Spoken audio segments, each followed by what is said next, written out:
Today, let's talk about from hormones to habits and other little known triggers of osteoporosis and what to do about them. So, hi, I'm Dr. Lori Marbus. I'm a board certified family and lifestyle medicine physician and a menopause certified practitioner. I am licensed to see patients across the country in every single state. So, that's 50 states and in DC. So, I'm excited to offer care for any of those who would like to learn more.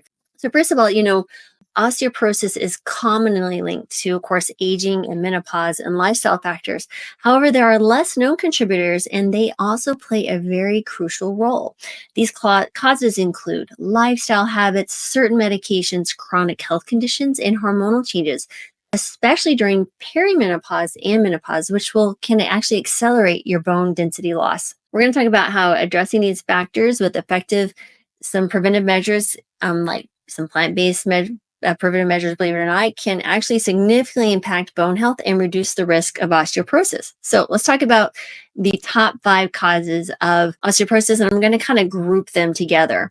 So the first one will be hormonal changes, perimenopause and menopause. And why it matters is that estrogen is vital for maintaining your bone density. And during perimenopause and menopause, estrogen levels drop significantly, obviously, but this accelerates your bone loss and putting women at a greater risk of osteoporosis. This period can result up to a 20% bone loss within 5 to 7 years post-menopause. That is incredible. Number 2 is nutritional deficiencies. Key deficiencies we need to pay attention to is a low calcium diet, magnesium, and vitamin D intake. Again, this can be an issue in plant-based diets if someone is not really paying attention and eating a wide variety of foods and those dark green leafies and those other things. Some other things around nutrition is the role of salt and caffeine. So excessive sodium can lead to calcium loss through urine, while caffeine can interfere with your calcium absorption, both affecting your bone strength. Number 3 is lifestyle habits. So let's talk about smoking. Nicotine and other chemicals in cigarettes actually impair calcium absorption and accelerate your bone loss. Then we have physical inactivity. So a lack of weight-bearing exercise or resistance training actually limits bone stimulation, which is essential for maintaining the bone density. Number 4 is medications and chronic conditions. So there are some medications with side effects, certain drugs like glucocorticosteroids. These are things like prednisones, they're often used for inflammatory conditions. There's even some antidepressants that are known to weaken bones when used for long term. And again, we talk about, those medications like steroids that are utilized for inflammatory conditions. The actual inflammatory conditions themselves can cause an issue. So the diseases that cause the prolonged inflammation, such as rheumatoid arthritis, can lead to continuous bone resorption or breakdown, often overwhelming the body's ability to rebuild. And number 5, I think is surprising for people, is psychological and emotional health. Stress and depression. Emotional stress and depressive symptoms are associated with changes in hormone levels, increasing inflammation, and disrupting the balance between bone formation and resorption. Of course, it's not a direct causation, but the association is significant. So what do we do? Right. So let's talk about some of the things we can do, like implementing lifestyle and dietary strategies to really help counteract the bone loss and strengthen bone health. So there are 5 impactful actions that will focus on a few different things. And of course, incorporating plant-based sources is important. Number 1 is boosting calcium and vitamin D intake. So calcium, we want to talk about green leafy vegetables. Think collard greens, kale, bok choy, almonds, chia seeds, and fortified plant milks are excellent sources. And then these foods can help maintain adequate calcium levels for bone strength. The next would be vitamin D. So, of course, sunlight is essential, as vitamin D is hard to obtain from plant sources. However, there are some mushrooms, think maitake, provides some vitamin D.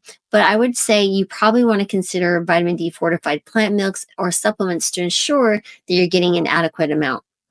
Number 2 is engage in weight bearing and resistant exercise.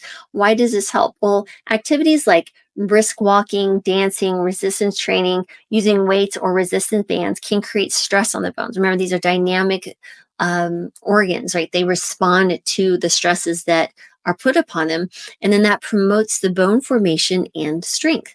How often? Well, you want to aim for around 30 minutes, maybe 3 to 5 times per week focusing on exercises that strengthen the lower body and core, and those are really crucial for bone density. You want to use the big muscles, what we call compound movements.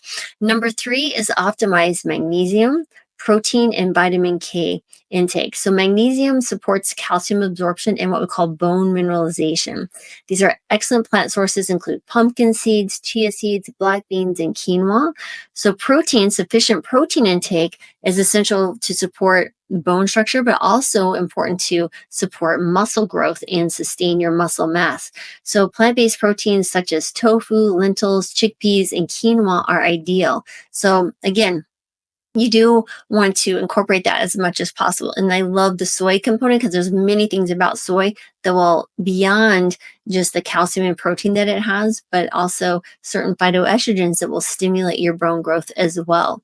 So what I typically recommend is between 1 gram per kilogram of body weight, of your ideal body weight, to 1.4 grams per kilogram. So someone asked me, what does that look like? Well, it really depends on what your body weight we're shooting for, right? So take your body weight, divide it by 2.2 in pounds to convert that to kilograms. And then what you'll want to do is actually look at some of the sources. If you do get the workshop, I have an entire list of what that needs to look like and how to get the foods that you will want to obtain to really support your bone health. But let's say that, if you think of one serving of, I think tempeh is around 15 grams, if I remember right, then, again, you would say, okay, here's my 15 grams. Let's say I need 50 grams per day. And you just look at the back of the label. You can look it up online and see how much of a serving will give you that much protein. So it's really not too hard to calculate, especially if you utilize the same foods over and over again. Looking at the back of the can of your beans, you can see how many grams of protein are per serving, and then just go from there. Again, not too hard to calculate. Next is vitamin K. Leafy greens like kale, spinach, and collard greens provide vitamin K, which again plays a role in bone mineralization.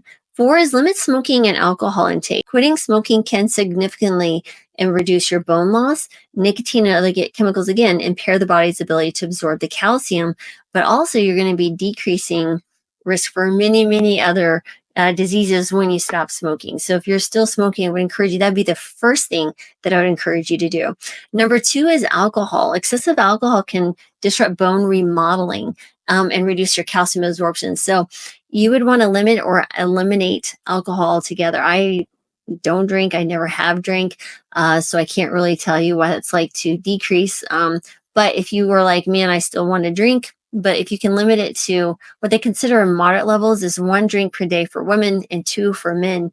Any amount of alcohol is toxic to the body. So but I'll leave it at if it's your decision. Number 5 would be focus on your emotional health and managing stress, right? So why does it help? So chronic stress and depression lead to hormonal imbalances that can kind of accelerate the bone loss, particularly during menopause. So how? Well, practicing stress management techniques like mindfulness, yoga, and engaging in regular social activities can be super helpful. And then seeking, support for depression and or chronic stress may reduce related inflammation and support healthier bones. Because when we manage our stress, there's other things that start happening. We sleep better, our mood's better, we make better food choices. So many things improve. And stress is related to so many changes in our body and all the systems.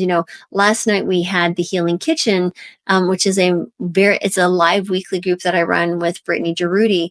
And one of the questions someone asked was, well, how does stress affect the entire body? And I literally went through system by system, your endocrine system, your musculoskeletal system, your immune system, your cardiovascular system, your neurologic system. Stress has an impact on every single system in our body, but it's not normal to be under chronic stress. So mindfulness is a wonderful beginning to that, and understanding how being present can really decrease that stress. But again, this is about osteoporosis, but there's so many things that can come with improvement and just, again, focusing on your stress. So if you had to choose the top 3, I would say to do would be 1, if you smoke, stop smoking.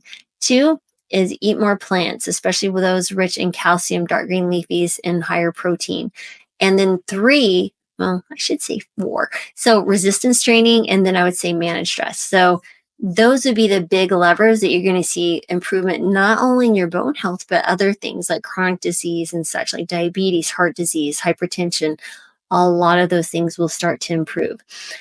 So, in conclusion, basically, there's biological systems factors like hormonal shifts that occur, there's lifestyle choices that can happen that can really cause or accelerate the bone loss.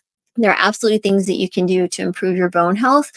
And the sooner you do this, earlier in life, the better. So, if you're 35, this is fantastic. If you're 45, that's okay too. If you're 65, 75, start doing these things now, because you will see, or at least, halt the progression, or at least decrease the risk. So sometimes there's medications you need to be on that you just, well, you have to be on those, but try to do everything else you can to not, add to it or compound it. So I hope you found this helpful. It was delightful to be here as always. So sending you gratitude, joy, love, and healing, of course, healing, because we all need more of that in our lives and in this world, especially now. Take care, everyone. And please leave a comment below if you have any questions or things that you want me to talk about. I'm always open.